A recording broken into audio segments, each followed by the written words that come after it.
अगर आपका यूके का वीज़ा रिफ्यूज़ हो गया है और रिफ्यूज़ल लेटर में ये लिखा है कि in relation to this decision there is no right of appeal और एडमिनिस्ट्रेटिव रिव्यू, मतलब कि आप डायरेक्ट इस डिसीजन को चैलेंज नहीं कर सकते। लेकिन अगर अभी भी आपको लगता है कि जो डिसीजन वीज़ा ऑफिसर ने लिया है वो गलत है, उसने आपके सर्कमस्टांसिस को सही से असेस नहीं किया है और आप इस डिसीजन के ख़िलाफ़ कोई एक्शन लेना चाहते हैं, तो आपके पास एक लीगल टर्म है जिसे आप यूज़ कर सकते हैं, जिसे हम प्री एक्शन प्रोटोकॉल कहते हैं। प्री एक्शन प्रोटोकॉल होता क्या है? अगर प्री एक्शन प्रोटोकॉल के हम लफ्ज़ी मानी को देखें तो ये बनता है प्री एक्शन प्रोटोकॉल, मतलब अमली कार्रवाई से पहले का प्रोटोकॉल।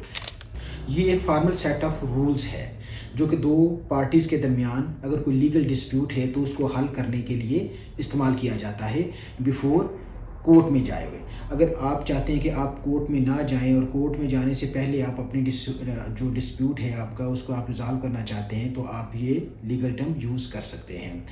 आपका वीज़ा रिफ्यूज़ हो गया, आप चाहते हैं कि आप उसके ख़िलाफ़ कोई एक्शन लें वीज़ा ऑफिसर के, तो आप उसको एक लेटर ऑफ क्लेम भेजते हैं जिसको प्री एक्शन प्रोटोकॉल कहा जाता है कि आपका जी डिसीजन गलत है, आपने जो सब मेरे सर्कमस्टांसेस हैं उनको मिसजज किया है, मिसअंडरस्टैंड किया है और मेरे जो वीज़ा है, आपके जो कानून है जो जिसके तहत आप वीज़ा असेस करते हो, आपको जो 4.2 सबसेक्शन ए और सी जिसके तहत आपने मुझे रिफ्यूज़ किया है उसके तहत मेरा वीज़ा बनता है, आपकी असेसमेंट गलत है, तो आप इस लीगल टर्म को यूज़ कर सकते हो।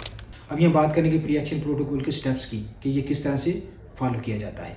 सबसे पहले आप एक डिटेल्ड लेटर बिफोर एक्शन, जिसे लेटर ऑफ क्लेम भी कहते हैं, वो आप तैयार करेंगे, जिसमें आप डिटेल से बताएंगे वीज़ा ऑफिसर को कि आपका डिसीजन क्यों गलत है और आपका वीज़ा क्यों बनता है, आपके सोशियो इकोनॉमिक सर्कमस्टांसिस को किस तरह से मिसजज किया गया है और आपको क्यों लगता है कि जो वीज़ा ऑफिसर ने डिसीजन लिया है वो गलत है। ये लेटर आप वीज़ा ऑफिसर को सेंड करेंगे, वो आपसे पहले 14 दिन का टाइम लेंगे, 14 दिन में वो फाइनल करेंगे कि वो आपके केस को रिकंसीडर करेंगे या नहीं करेंगे। अगर वो रिकंसीडर करते हैं तो उसके बाद वो 90 डेज़ का टाइम आपको देंगे कि और आपको बाकायदा डेट बताएंगे कि इस डेट को हम आपको डिसीजन बताएंगे। 3 मंथ्स के बाद आपको फाइनल होगा कि उन्होंने अपना डिसीजन वापस ले लिया है या वो अपने डिसीजन पे कायम है। लेकिन अगर वो दोबारा से आपको रिफ्यूज़ करते हैं तो उसके बाद आपको हक हासिल है कि आप फर्दर लीगल एक्शन के लिए कोर्ट में जा सकते हैं। अब हम बात करेंगे कि हमें प्री एक्शन प्रोटोकॉल क्यों करना चाहिए। इसकी सबसे बड़ी वजह ये है कि आपके टाइम की बचत है और उससे भी बड़ी वजह कि ये कास्ट इफ़ेक्टिव है। आपकी इसमें कास्ट बहुत कम आती है। अगर ये नहीं होता, इसके बाद आप कोर्ट में जाते हो तो कोर्ट की एक बड़ी हैवी फ़ीस है जो कि आपको पे करनी होती है और उस पर टाइम भी बहुत ज़्यादा लगता है।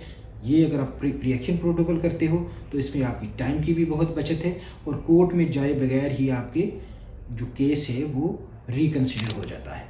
इसको फॉलो करने की एक बड़ी वजह ये भी है कि अगर वीज़ा ऑफिसर दोबारा से आपको प्री एक्शन प्रोटोकॉल में भी रिफ्यूज़ कर देते हैं तो इसके बाद आप अगर कोर्ट में जाते हो तो वहाँ पे आपके अप्रूवल के चांसेस बहुत ज़्यादा बढ़ जाते हैं। जज इस बात को ज़रूर कंसीडर करेगा कि आप एक चैनल से आए हो, आपने कोर्ट आने से पहले इसको सॉल्व करने की पूरी कोशिश की है।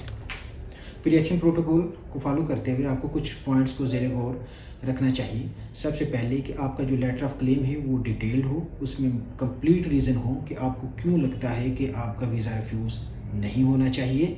नंबर 2, जो टाइम लिमिट दी गई है आपने टाइम लिमिट को फॉलो करना है। नंबर 3, मेरा मशवरा है कि आप किसी लीगल एडवाइज़र से मशवरा कर लें कि आपको ये लेटर ऑफ क्लेम किस तरह से तैयार करना चाहिए या आपको प्री एक्शन प्रोटोकॉल किस तरह से फॉलो करना चाहिए। तो ये प्री एक्शन प्रोटोकॉल के बारे में मेरा छोटा सा रिव्यू था।